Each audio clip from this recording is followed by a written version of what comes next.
El polvo danzaba en los rayos de luz que atravesaban la penumbra de la capilla en la frontera de Chihuahua.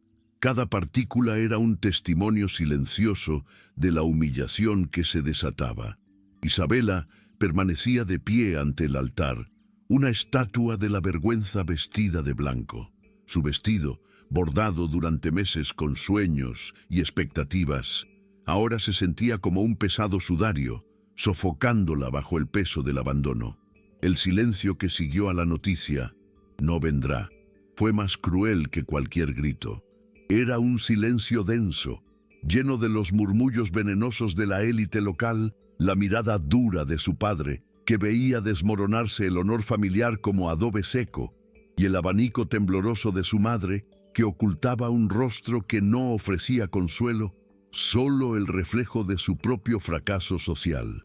El aire olía a cera derretida, a flores marchitas, y para Isabela olía a fin. El mundo que conocía, construido sobre promesas y apariencias, acababa de derrumbarse, dejándola sola en sus ruinas. A pocos kilómetros de distancia, donde las áridas colinas se unían al implacable cielo azul, Nakai observaba. Oculto entre las rocas ocres que reflejaban el color de su piel, era parte del desierto, invisible para el ojo inexperto.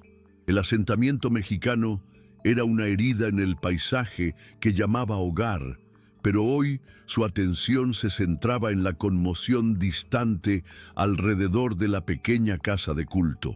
No entendía los rituales de esta gente, sus ropas pomposas, las reglas que parecían tan frágiles.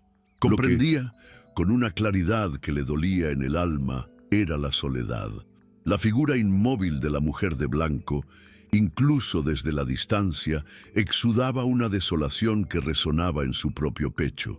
Él, que había perdido a su clan, a su esposa y a su hijo por la violencia de los soldados, reconoció un espíritu arrancado de su lugar en el mundo.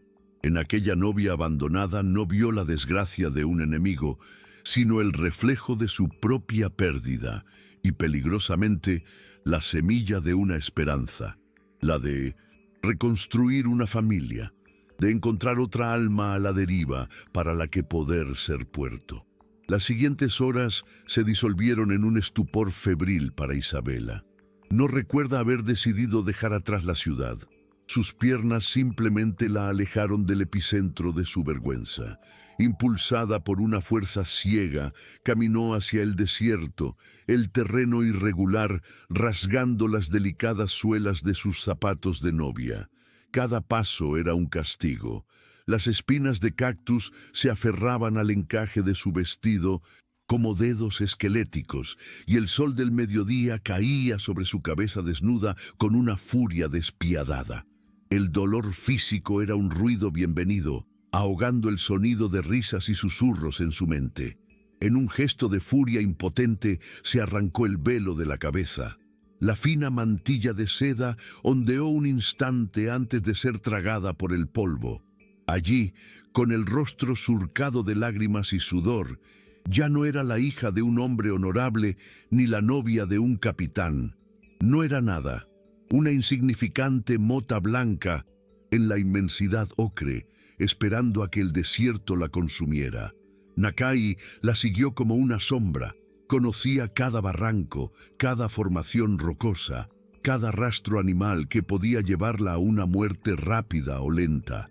La vio tropezar, el orgullo de su postura desmoronándose con cada paso vacilante. La vio arrancarse el velo, un gesto que interpretó no como desesperación, sino como el primer aliento de desafío. Esperó a que el sol alcanzara su cenit, a que los temblores en su cuerpo indicaran que su resistencia había terminado. Emerger de las rocas era un riesgo calculado. Para ella, él sería la encarnación de todos los cuentos de terror que se susurraban sobre los apaches. Su rostro lleno de cicatrices, sus ojos oscuros e insondables, el cuchillo en su cinturón. No dijo nada, solo le ofreció un odre de agua. Su grito fue débil, un sonido patético perdido en el viento. Antes de que pudiera huir, él la alcanzó. Su toque fue firme, no cruel, mientras la levantaba del suelo. El mundo de Isabela se oscureció, y lo último que sintió no fue la violencia que esperaba, sino el balanceo rítmico de ser cargada por un hombre que olía a tierra, a humo y al mismo desierto que la estaba matando. Cuando Isabela despertó, el mundo era una confusión de movimiento y sombras. Ya no estaba bajo el sol abrasador, sino envuelta en una áspera manta de lana, tumbada de lado sobre un caballo. El balanceo constante le resultaba nauseabundo, y el aire, ahora más fresco, traía el aroma a pino y tierra húmeda. Al abrir los ojos, con esfuerzo, vio que habían dejado atrás las llanuras y ascendían por estrechos cañones, rodeados de escarpadas paredes rocosas que parecían garras arañando el cielo. El hombre, su captor, guiaba al animal con una seguridad que la aterrorizaba. Formaba parte de aquel lugar salvaje, moviéndose por él como si la tierra misma le susurrara secretos. Un pánico gélido y agudo atravesó el letargo de Isabela. Todos los cuentos sobre los apaches, los desalmados salvajes que rondaban la frontera, volvieron con la fuerza de una pesadilla. Ya no era Isabela la novia humillada. Ella era una prisionera y estaba segura de que su destino sería peor que la muerte que casi había encontrado en el desierto. La primera oportunidad surgió cuando se detuvo a abrevar al caballo en un arroyo que fluía entre las rocas. En un arrebato de puro instinto de supervivencia, Isabela se desprendió del animal y echó a correr. Corrió sin rumbo, con su vestido de novia, ahora hecho jirones, enganchándose en cada rama, en cada piedra. El aire enrarecido le quemaba los pulmones, y el suelo del bosque era un obstáculo traicionero para sus pies desprotegidos. La libertad pareció posible por un glorioso instante, hasta que su figura simplemente apareció en su camino, sin el sonido de la persecución, como si brotara de la misma tierra. Nakai no mostró ira, solo un cansancio paciente en sus ojos. La tomó del brazo, con una fuerza contenida pero incuestionable. Sin decir palabra, la condujo de vuelta al caballo. Esta vez le ató las manos sin apretar con una correa de cuero, un gesto más práctico que punitivo, y que para Isabela fue infinitamente más exasperante que la furia que había esperado. Los días se fundían en una brutal rutina de movimiento y silencio. El paisaje, aunque majestuoso en su inmensidad salvaje, se convirtió en una prisión a cielo abierto para Isabela. Su captor seguía siendo una esfinge, un guardián silencioso que la mantenía con vida, con desapasionada eficiencia. Le daba agua antes de beber la suya, compartía su escasa ración de carne seca y piñones, y por la noche le entregaba su única manta mientras montaba guardia cerca de una pequeña hoguera casi sin humo. Esta ausencia de crueldad era una tortura psicológica. Isabela ansiaba rabia, brutalidad, algo que confirmara sus miedos y justificara su odio. En cambio, recibía una atención impersonal que la desarmaba. Empezó a observarlo ya no con el pánico de una presa, sino con la atención de un estratega. Notó cómo leía el suelo como un libro, cómo encontraba agua en lugares que parecían secos, cómo su cuerpo se movía con una economía de esfuerzo que denotaba toda una vida de supervivencia. El odio aún ardía, pero bajo él una peligrosa semilla de curiosidad comenzaba a brotar. El cambio llegó en forma de un dolor punzante. En un momento de agotamiento, mientras descendía a gatas por una empinada pendiente, resbaló y su pierna se abrió en un profundo corte contra el borde de una roca. La sangre brotó a borbotones, caliente y oscura, manchando la piedra y lo que quedaba de su vestido. El dolor la dejó sin aliento, y el miedo a una infección en ese lugar inmundo fue inmediato. Se estremeció, esperando que la regañara por la demora, que quizás la dejara atrás. En cambio, Nakai se arrodilló a su lado con el rostro concentrado. examinó la herida con un roce sorprendentemente ligero. Luego, sin decir palabra, se adentró en la vegetación y regresó con un puñado de hojas y raíces que ella no reconoció. Las masticó, convirtiéndolas en una pasta oscura y aromática. Isabela retrocedió, pero él la sujetó firmemente del tobillo y le aplicó la cataplasma. El alivio fue instantáneo, una frescura que calmó el ardor en su piel. Entonces se rasgó una tira de su camisa y vendó la zona con una habilidad que evocaba un conocimiento ancestral. En ese instante, el salvaje desapareció y en su lugar apareció un sanador. Finalmente, tras un viaje que pareció durar toda una vida, llegaron. El campamento, la ranchería apache, no se parecía en nada a las historias descritas. Oculto en un valle alto, protegido por centinelas de granito natural, era un lugar de orden y propósito. Las viviendas en forma de cúpula, los wickiups, estaban hechas de ramas y pieles, tan integradas en el paisaje que eran casi invisibles. Mujeres de rostro serio atendían fogatas. El olor a maíz asado y venado flotaba en el aire. Niños semidesnudos corrían y jugaban, deteniéndose de repente para mirarla con ojos oscuros y curiosos. Isabela sintió un nuevo tipo de miedo. El singular peligro de Nakai se había multiplicado por 50. Cada mirada que recibía era una mezcla de hostilidad y desconfianza. Ella, con su vestido blanco andrajoso y su piel pálida, era una disonancia, un error en este universo cohesionado. La soledad que había sentido en el altar no era nada comparada con el aislamiento absoluto que la envolvía al encontrarse siendo el enemigo en el corazón del hogar de su enemigo. Nakai no le dio tiempo a asimilar la impresión, la condujo por el centro del campamento, ignorando los murmullos y las miradas, hasta que se detuvo ante una anciana sentada sobre una piel de búfalo. Su rostro era una maraña de profundas arrugas, pero sus ojos, negros y brillantes, no reflejaban la fragilidad de la edad, sino la dureza aguda de la sabiduría y la pérdida. Era Tastende, la que guarda el fuego. Nakai le habló en su idioma, un torrente de sonidos guturales y respetuosos. La anciana no respondió. En cambio, su mirada recorrió a Isabela de pies a cabeza, un escrutinio frío que la despojó de toda dignidad restante. Tastende se levantó con sorprendente agilidad y rodeó a Isabela, tocando la tela rasgada de su vestido con una expresión de desprecio. Su mirada se detuvo en el vendaje de la pierna de Isabela y un sonido bajo, un chasquido de desaprobación, escapó de su garganta. Entonces se giró hacia Nakai y habló, y aunque Isabela no entendió las palabras, el tono era claro. Una reprimenda, una advertencia. La puerta a ese mundo, Isabela se dio cuenta, estaba custodiada por esa mujer y firmemente cerrada. Los días siguientes fueron una lección de invisibilidad.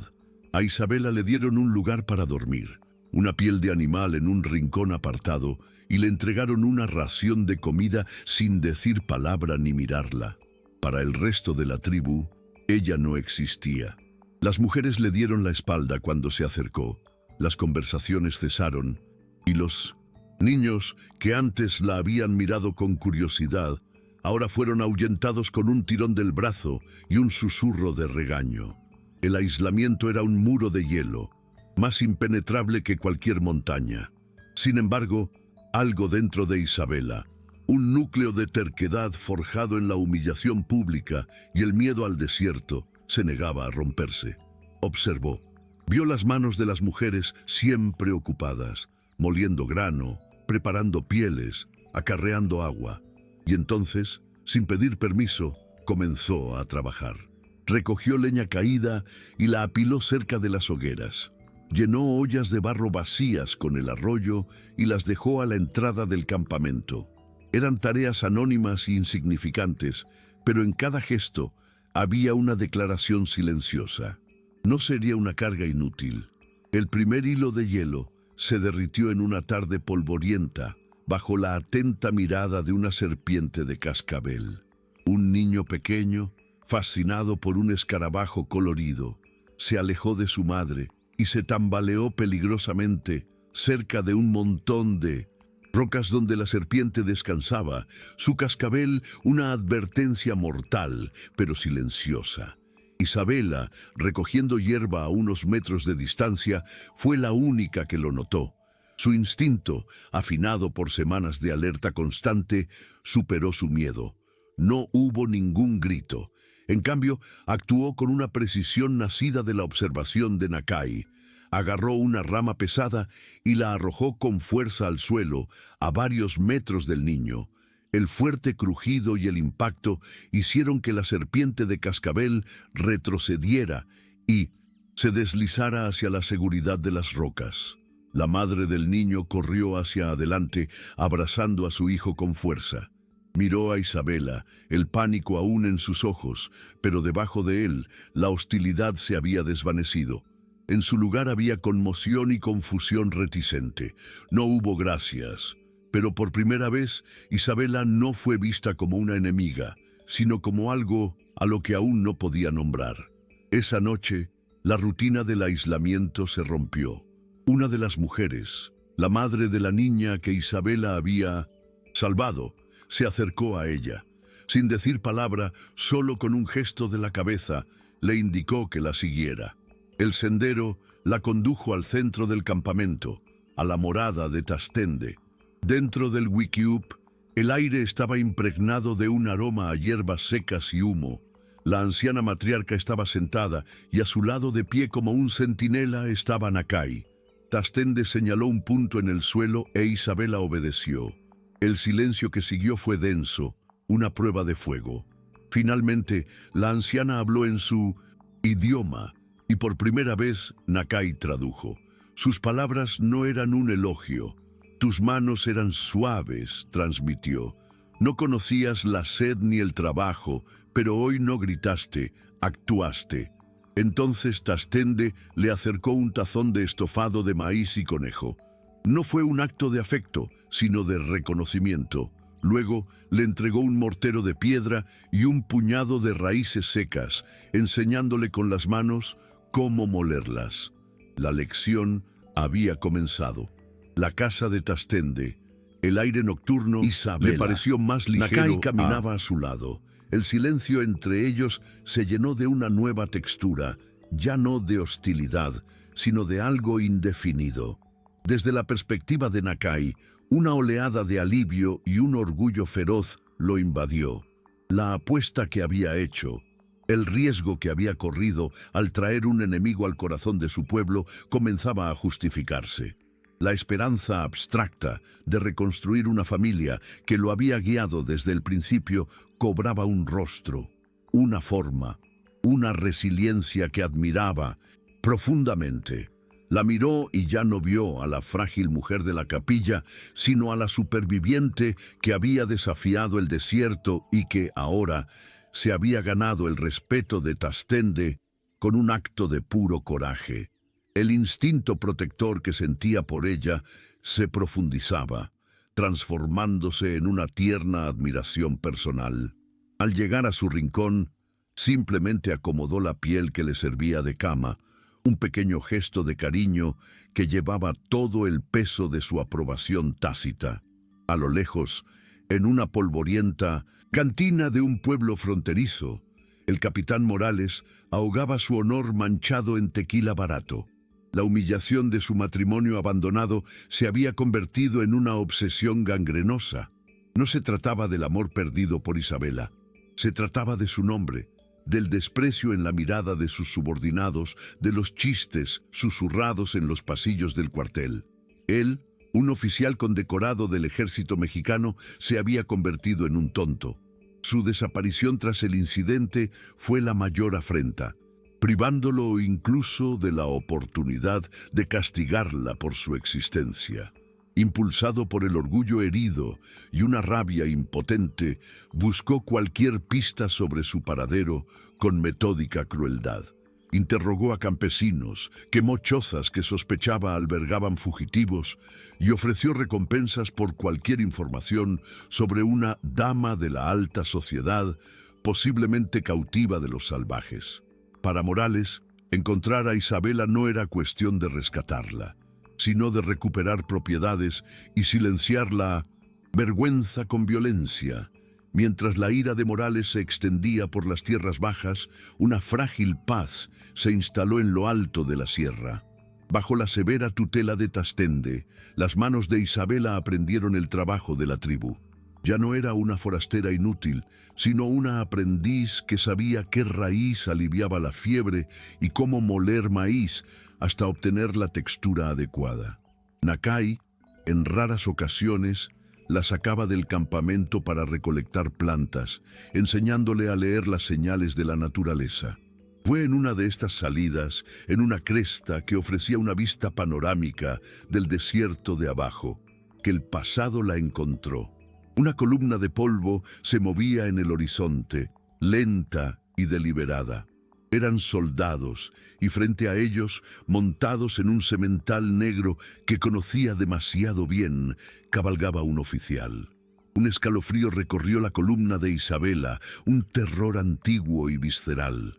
Era él. Ese mundo de reglas crueles y honor frágil no la había olvidado. Pero el miedo que sentía era diferente. Al mirar a Nakai a su lado y pensar en el campamento oculto, se dio cuenta de que ya no temía por sí misma, temía por ellos. Ella era el faro que guiaba la tormenta hacia su único refugio. La noticia de la patrulla cayó sobre la ranchería como la sombra de un halcón, sembrando tensión inmediata. Un consejo de ancianos y guerreros se formó apresuradamente, con el rostro de cada hombre como una máscara de preocupación. Se alzaron voces, algunas abogando por una huida inmediata hacia los cañones más profundos, otras abogando por una emboscada. Inevitablemente, miradas acusadoras se volvieron hacia Isabela. ¿Los había traicionado? ¿Era un señuelo, una trampa desde el principio? Fue Nakai quien la colocó en el centro del círculo, instándola a hablar. Temblando bajo el peso de las miradas, Isabela sintió el mismo pánico que en el altar, pero algo había cambiado en su interior. La voz que emergió no era de súplica, sino de una claridad penetrante. Con Nakai traduciendo, describió al capitán Morales no como un demonio, sino como un hombre predecible. Es vanidoso, explicó. No usará los caminos ocultos, pues los considera una treta de salvajes. Llegará por el camino más directo, el más visible, para que su victoria sea una demostración de fuerza, no de astucia. Convirtió su dolor pasado en un arma, diseccionando la mente de su torturador hasta llegar a quienes se habían convertido en su única esperanza. Las palabras de Isabela alteraron la energía del consejo. El pánico dio paso a una planificación concentrada. Tastende, con un destello de astucia en los ojos, asintió lentamente. La información era valiosa, una clave para la mente del enemigo. En lugar de huir, prepararían una recepción. Nakai, ahora el líder de guerra de facto, comenzó a trazar un mapa en la tierra compactada, pero no lo hizo solo. Se giró hacia Isabela. ¿Qué cañón vería como un desafío a su valentía? Preguntó. ¿Dónde colocaría a sus hombres para observar, creyéndose seguro? Por primera vez, trabajaban como iguales, un guerrero apache y una dama mexicana, unidos por un propósito común. Los otros guerreros, que antes la habían despreciado, ahora se acercaban para escuchar, observando con renovado respeto cómo la mujer blanca señalaba barrancos y crestas, prediciendo los movimientos del capitán con aterradora certeza. Su alianza se forjaba en el fuego de la crisis inminente, una alianza de mentes y espíritus centrados en la supervivencia. En vísperas de la llegada de los soldados, una tensa quietud se cernía sobre el campamento. Las mujeres y los niños ya habían sido conducidos a un refugio seguro en las rocas, y los pocos guerreros que quedaban afilaban sus espadas y preparaban sus posiciones. En medio de esta sombría preparación, Nakai se acercó a Isabela. No le dio órdenes ni palabras vacías de aliento. En cambio, extendió la mano y le entregó un cuchillo, con la hoja afilada y el mango de hueso pulido por el uso. Era una herramienta, un arma, un símbolo de confianza. Luego se tocó el pecho y pronunció su nombre en voz baja, Nakai, añadiendo la traducción en un español vacilante, Errabunda. Sus ojos oscuros la miraron, no viendo a la mujer que había rescatado, sino a la mujer en la que se había convertido. Y entonces le dio un nombre, una palabra en su propio idioma que sonó como una bendición. Jiu y Ji, dijo, corazón de la montaña. En ese instante, el último muro que los separaba se derrumbó. Ya no era la extraña, la cautiva. Él la había nombrado, la había tejido en el tapiz de su pueblo y de su corazón. La transformación de Isabela, de una novia destrozada por la vergüenza a Jiu y Ji, corazón de la montaña, es un testimonio de la resiliencia del espíritu humano y de cómo la pertenencia puede florecer en el suelo más árido. Su viaje refleja la valentía de abandonar un mundo que la descartó para forjar una nueva identidad basada en la fuerza, la lealtad y el amor. Esta capacidad de resurgir, de encontrar valor mismo cuando la sociedad lo niega, es una lección universal de esperanza. Si disfrutas de esta historia y te conmueve la trayectoria de sus personajes, compártela para inspirar a otros o deja un comentario para apoyar la creación de más narrativas de superación y unidad como esta. Cada gesto de apoyo nos ayuda a seguir contando historias que importan. El día amaneció sofocante, con un calor sofocante, el cielo de un azul pálido e indiferente. Y entonces llegaron. Tal como Isabela había predicho, el capitán Morales condujo a sus hombres directamente al paso principal, una cicatriz en la tierra que prometía la ruta más corta al campamento.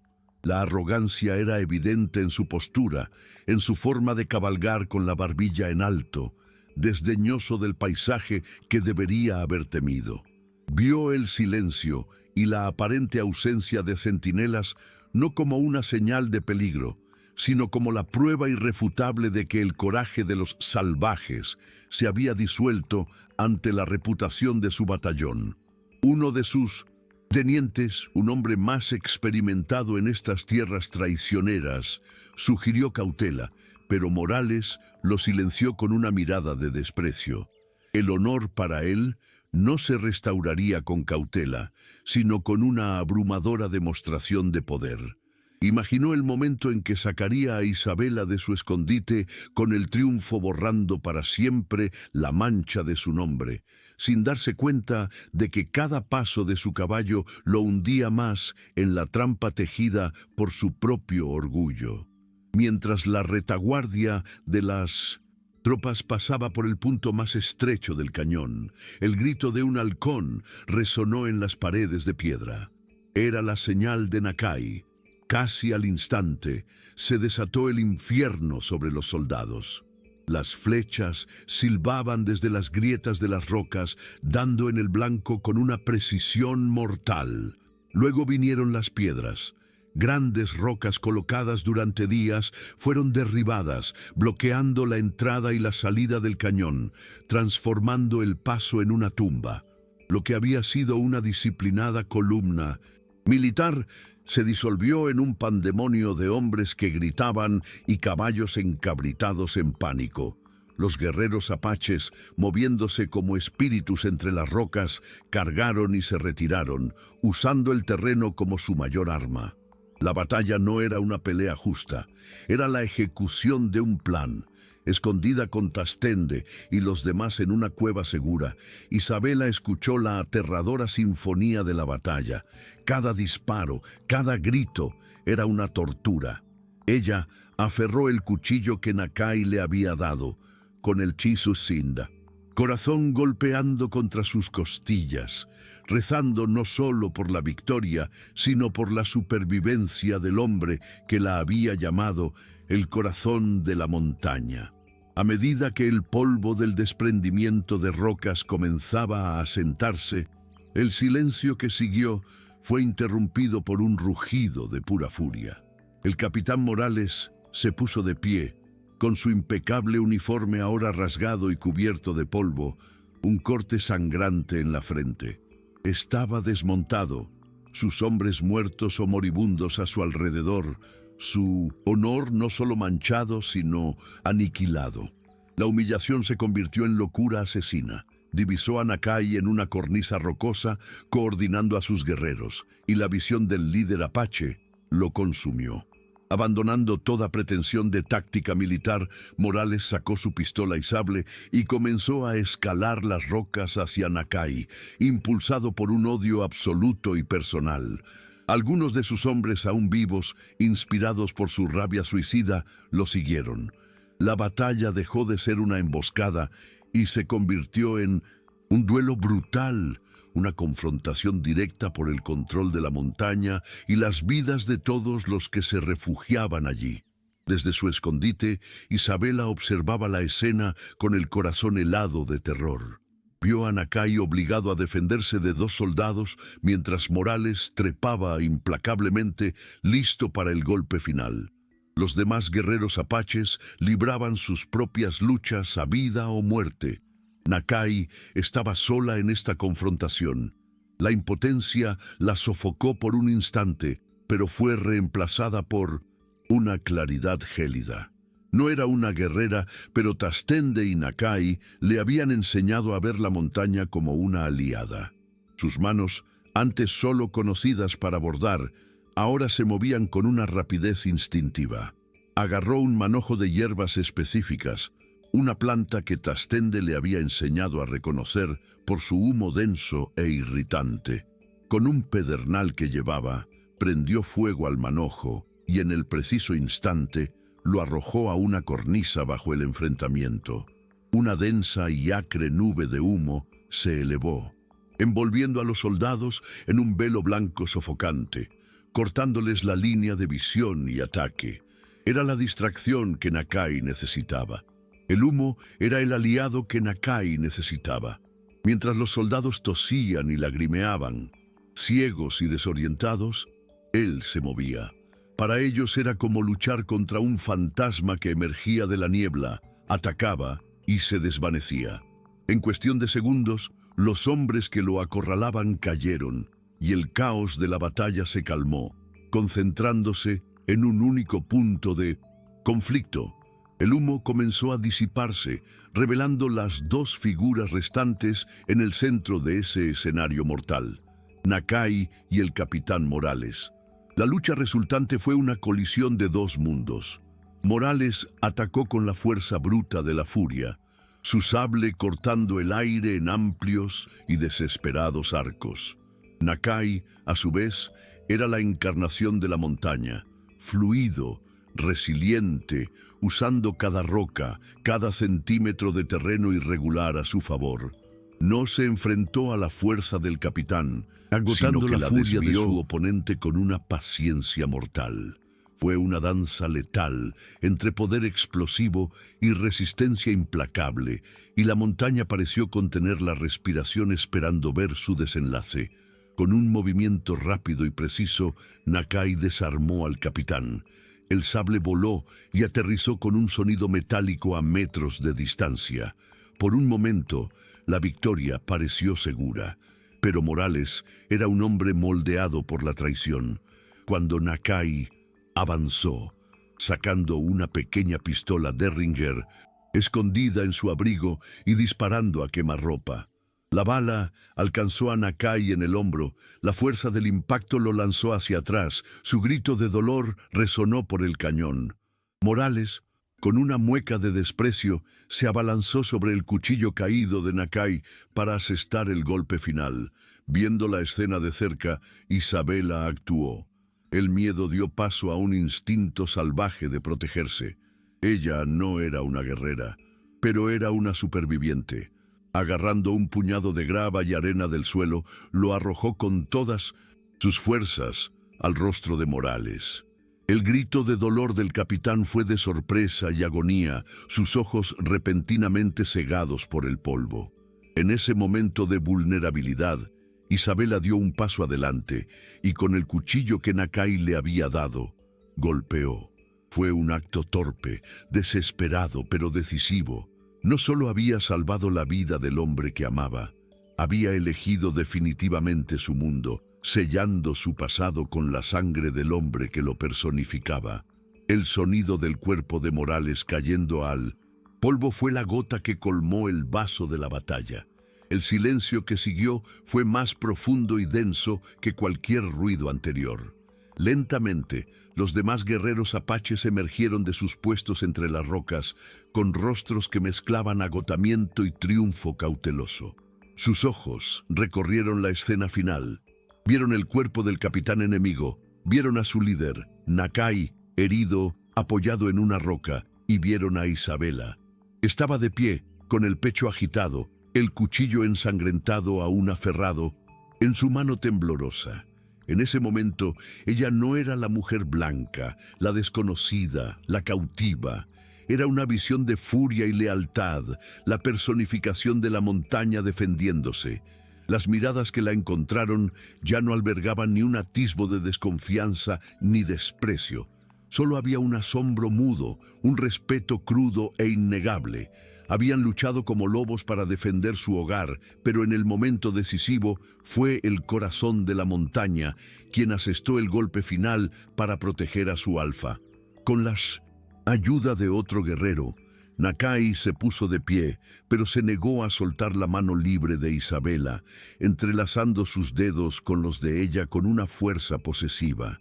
El camino de regreso al refugio fue lento y doloroso. Cuando emergieron a la meseta oculta donde los demás esperaban, Tastende fue la primera en alcanzarlos.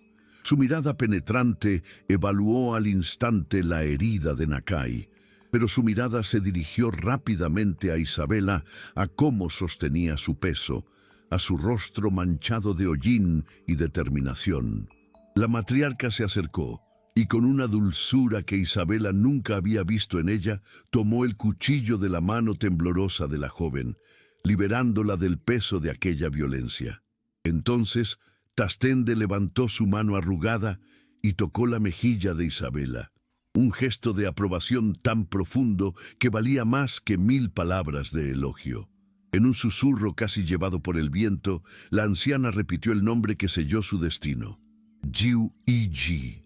En ese toque, en ese nombre, Isabela fue finalmente y para siempre bienvenida a casa.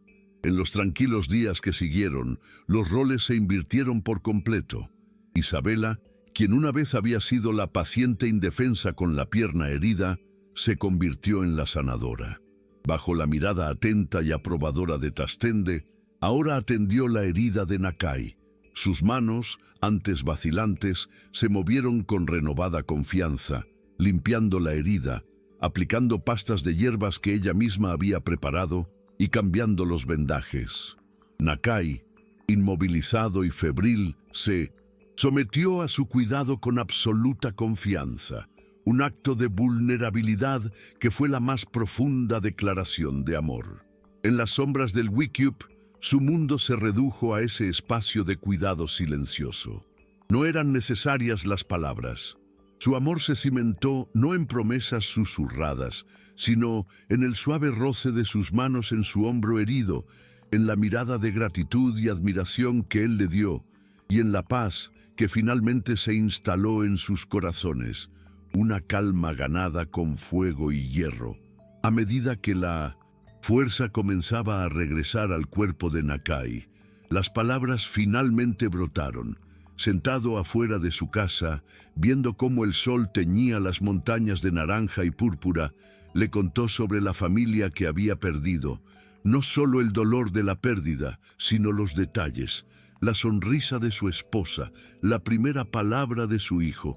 Confesó que las tradiciones que conservaba parecían solo cenizas de un fuego extinguido, hasta el día en que la vio en el altar, un alma tan perdida como la suya y una brasa de esperanza que obstinadamente intentaba reavivar. La miró entonces no como su salvadora, sino como su igual, y le preguntó qué deseaba. Isabela trazó el contorno de la cicatriz en su hombro con el dedo.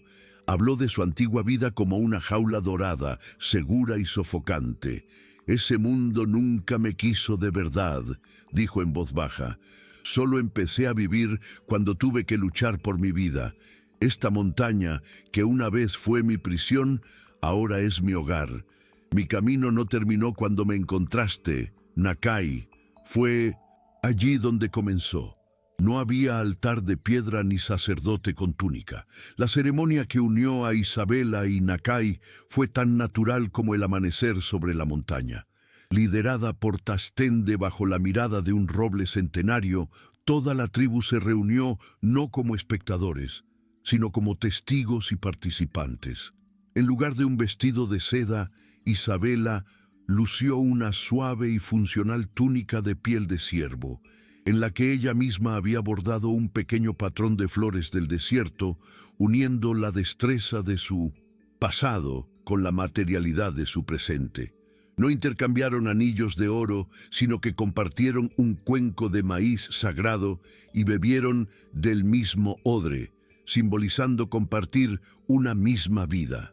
Al final, Tastende los envolvió en una gran manta de búfalo, uniendo sus cuerpos contra el frío de la noche.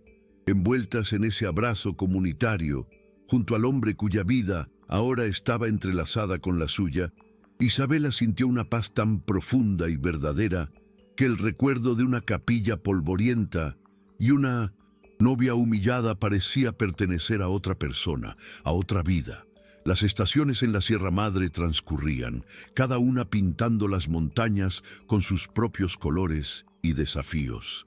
El invierno trajo una nieve silenciosa que aisló aún más el campamento, obligando a la comunidad a una intimidad y dependencia mutua aún mayores. La primavera estalló en una alfombra de flores silvestres, un presagio de la renovación por venir. Y fue en el calor del verano, cuando el mundo era vibrante y lleno de vida, que el llanto de un bebé resonó por primera vez en el wickiup de Nakai e Isabela. El niño, un niño de piel bronceada y ojos oscuros que contenía la chispa de dos mundos, era la prueba viviente de que la esperanza podía florecer en el suelo más improbable. Para Nakai, sostener a su hijo fue como sentir que su propia alma sanaba. El linaje que temía que se hubiera extinguido ahora tenía un futuro. La familia con la que se había atrevido a soñar en medio de su soledad era real, y su corazón, que durante tanto tiempo había sido un desierto de pérdida, ahora se desbordaba. Isabela se convirtió en una figura única dentro de la tribu, un puente viviente entre dos mundos que una vez se odiaron. Nunca perdió la esencia de quien era, sino que la integró por completo en su nueva vida. Las mismas manos que una vez fueron entrenadas para bordar delicadas sábanas de lino, ahora enseñaban a las niñas apaches a decorar bolsos de cuero con hilos de colores, creando patrones que mezclaban flores del desierto con símbolos tribales protectores.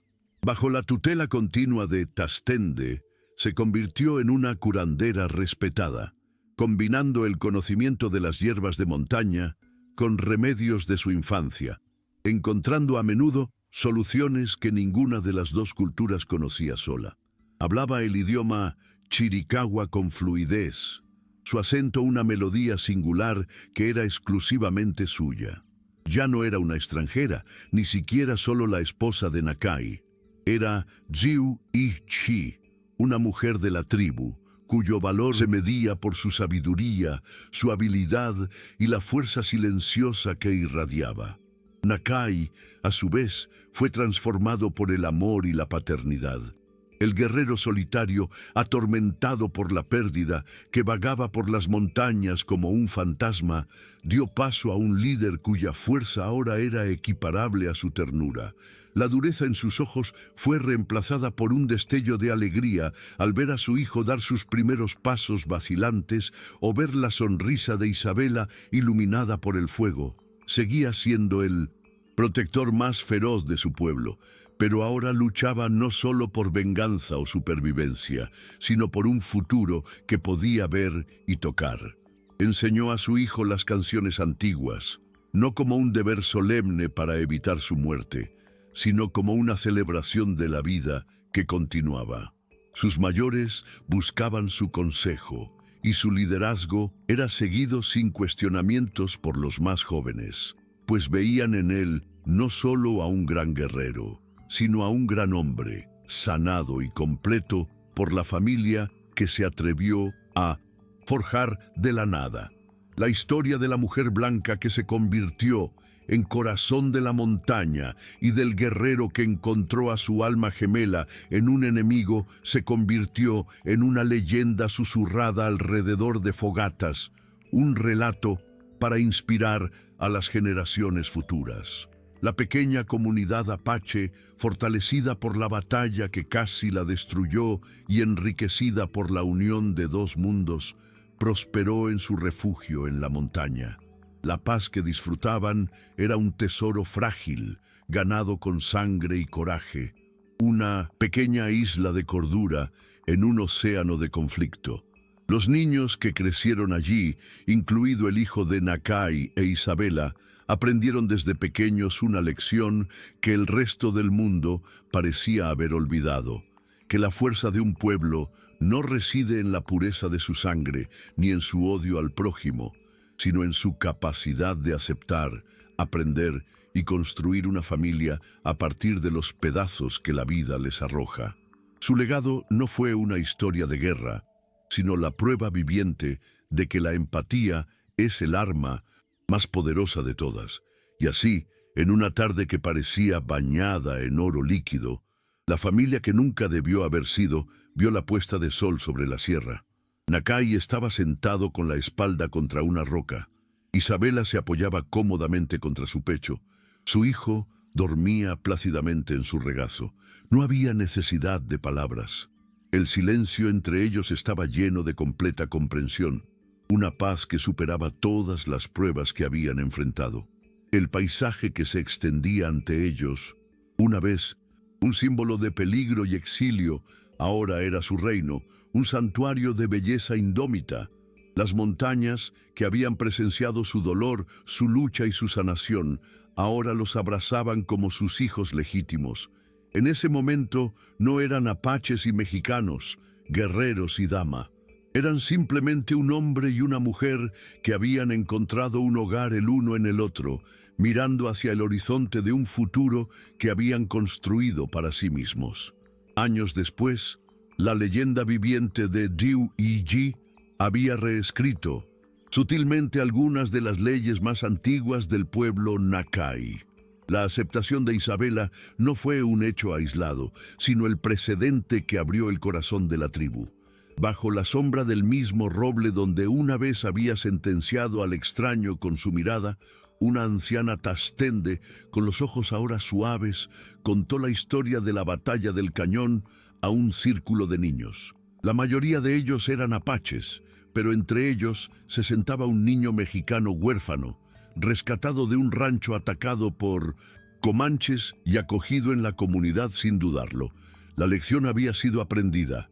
El valor de un alma no se medía por su origen ni por el idioma que hablaba, sino por el coraje de su corazón.